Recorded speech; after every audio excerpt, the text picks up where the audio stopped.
Hola, buenas. En la clase de hoy vamos a hablar sobre examen físico. Primero vamos a hacer una introducción, una primera parte para hablar brevemente de qué es el examen físico y en una segunda parte vamos a ver las generalidades del examen físico y cómo hacer un examen físico general. Tenemos que recalcar que cada aparato, cada sistema tiene su examen físico específico, pero vamos a hablar de las generalidades. ¿Qué es el examen físico? Van a ser acciones que hace o realiza el médico valiéndose de sus sentidos y el uso de instrumentos para conocer la normalidad o las alteraciones físicas producidas por una enfermedad. Recuerden que el examen físico puede ser normal en un paciente sano o puede estar alterado en un paciente que tenga alguna enfermedad, alguna patología. El ambiente donde se realiza el examen físico tiene que tener una temperatura agradable, tiene que estar en silencio y tiene que ser con buena luz natural. Recordemos que todo esto se valida con los sentidos del médico, entonces tiene que estar en un lugar cómodo para que el médico no tenga falsos errores, por así decirlo. Tiene que ser una temperatura agradable para que el paciente no tenga calor ni tenga frío. Tiene que estar en silencio para que el doctor, el médico, pueda escuchar los diferentes sonidos y tiene que ser una buena luz. Principalmente puede ser una luz natural, pero bueno, la mayoría de los centros de salud se encuentran en edificios, entonces necesitamos de luces artificiales. Y siempre que se hace el examen físico, el médico debe colocarse a la derecha del paciente. Y esto es una regla general que tenemos que seguir siempre. Siempre que vayamos a examinar un paciente, el médico se va a colocar a la derecha del paciente. El examen físico se divide en diferentes etapas que van a estar ordenadas y van a ser sucesivas una de la otra. La primera parte va a ser la inspección, la segunda va a ser la palpación, la tercera la percusión y la cuarta la auscultación. Este orden va a ser siempre igual en todos los aparatos que estemos viendo, excepto cuando realicemos el examen físico gastrointestinal. Cuando hagamos el examen físico gastrointestinal, y esto es una clase aparte, cuando veamos patologías gastrointestinales, vamos a ver que la auscultación va por segundo y sería inspección, segundo, auscultación, tercero, palpación, tercero, percusión y por último la palpación. Esto va a hacer que primero escuchemos al abdomen y después lo toquemos. ¿Por qué hacemos esto y no tocamos primero el abdomen y después lo escuchamos? Porque cuando nosotros tocamos el abdomen generamos reacciones de peristaltismo. Entonces ese peristaltismo nos modifica los sonidos normales del abdomen. Por eso al abdomen primero se lo escucha y después se lo toca. Mientras que en los otros aparatos primero vamos a tocar y después vamos a escuchar. Bien, ¿qué es la inspección? Bueno, en la inspección el médico va a utilizar la visión como sentido para poder llevar a cabo este proceso.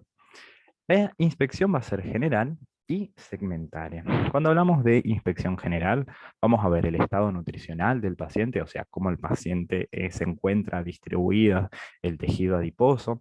Vamos a ver el color y el estado de la piel, si tiene un color normal o tiene una piel un poco más blanca o más amarilla o más oscura o más tirando a azulado. Vamos a ver también la distribución pilosa. Recuerden que la distribución pilosa en el hombre y en la mujer son diferentes. Vamos a ver la distribución en las partes genitales, en las axilas, en las extremidades.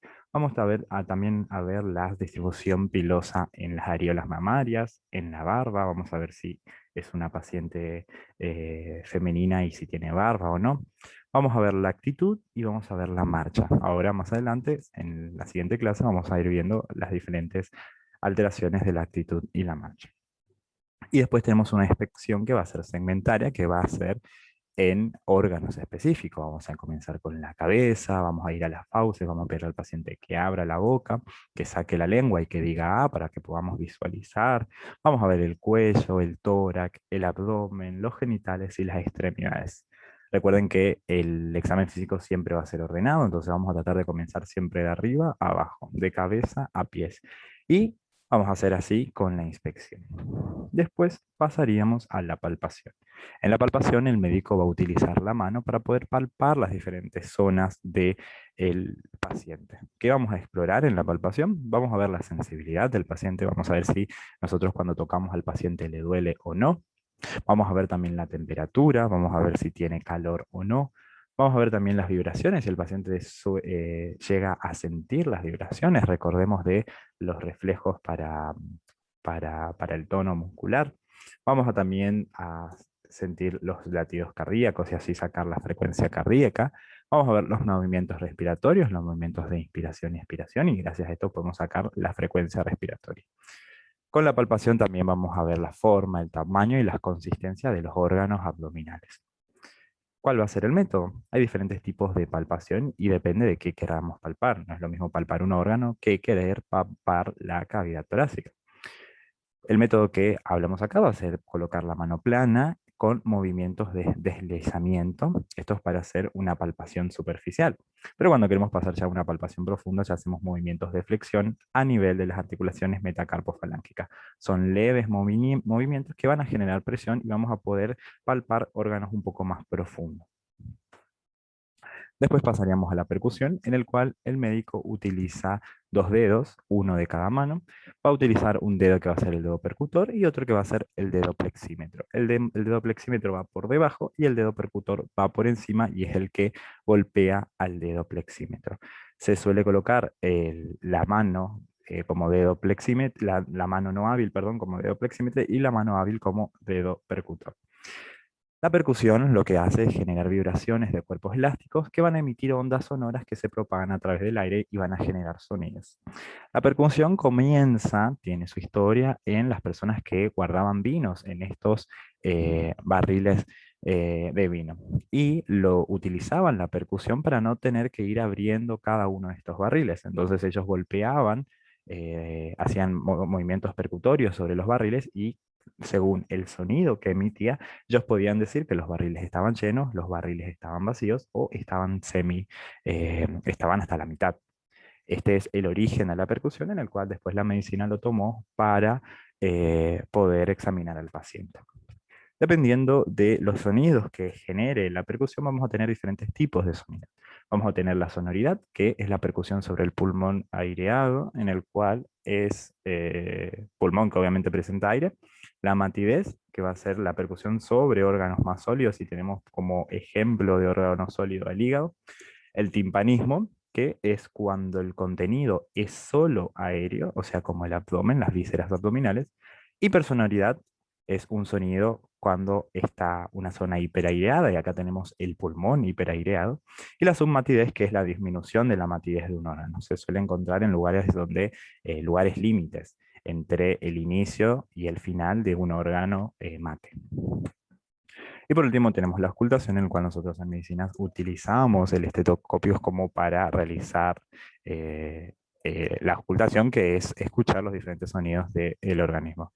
En la auscultación nosotros tenemos las olivas, que es donde se coloca el oído, los diferentes caños o cables que conectan con la parte sonora, y por último tenemos la membrana y la campana. La membrana es la parte más gordita, es el oval más gordito, y la campana es la más pequeña. Cada uno permite escuchar sonidos diferentes.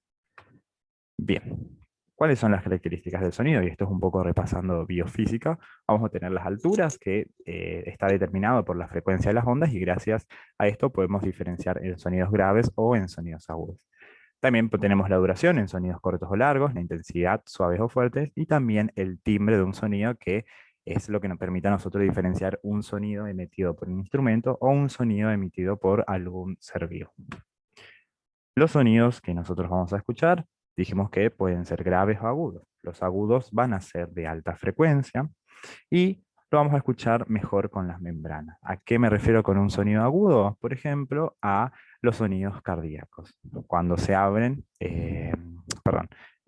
sí, los sonidos cardíacos que se producen por las válvulas cardíacas.